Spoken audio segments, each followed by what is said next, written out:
If you walked into a grocery store in the 1960s, a total cholesterol level over 240 milligrams per deciliter was considered a standard, acceptable part of getting older. Since 1970, efforts to lower average cholesterol drove an 81% drop in heart disease deaths. But because we survive initial attacks rather than preventing the disease itself, heart failure rates have skyrocketed by 146%. For most people without existing disease, starting a statin in middle age offers a surprisingly modest absolute risk reduction over a 5-year window. It reduces the chance of an event, but the immediate impact is smaller than patients expect. The mid-century medical model delayed the date of death without eradicating the underlying biology.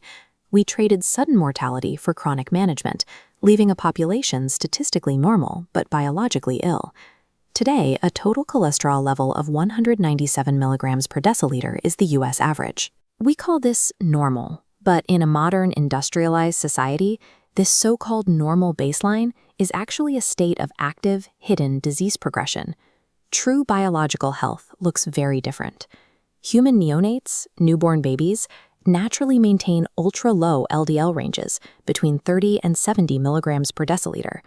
We see this same baseline in the Tsimane tribe of the Bolivian Amazon.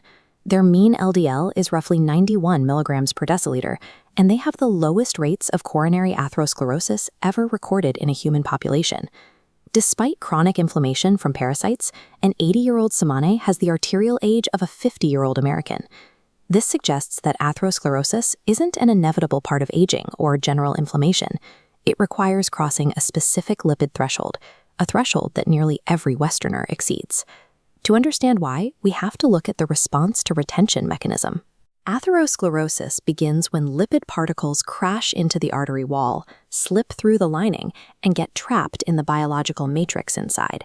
Standard screening fails to capture this, measuring LDL cholesterol mass, the total weight.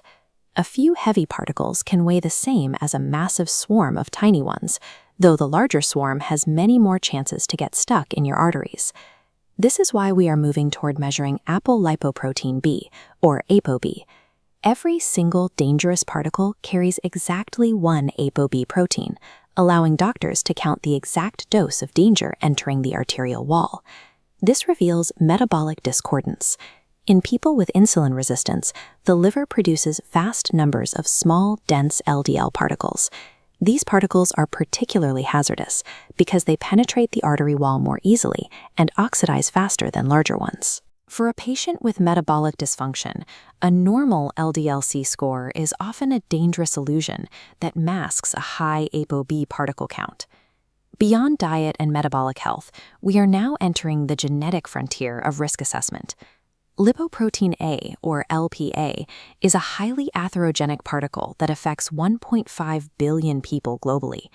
It doesn't just build plaque, it is also a primary driver of calcified heart valves.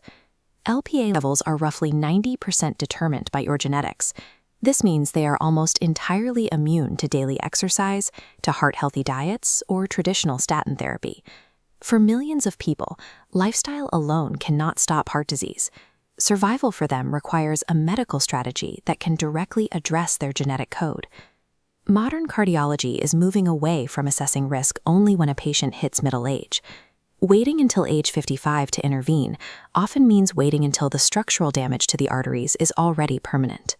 This chart maps out the area under the curve. Heart disease risk is the result of the total cumulative volume of atherogenic particles that wash over your arteries from your first decade to your last. The 2026 guidelines emphasize starting this assessment at age 30. By using new risk equations and screening for genetic markers like LPLA early, we can identify high-risk individuals decades before they develop symptoms. We are also seeing the arrival of SINA therapies.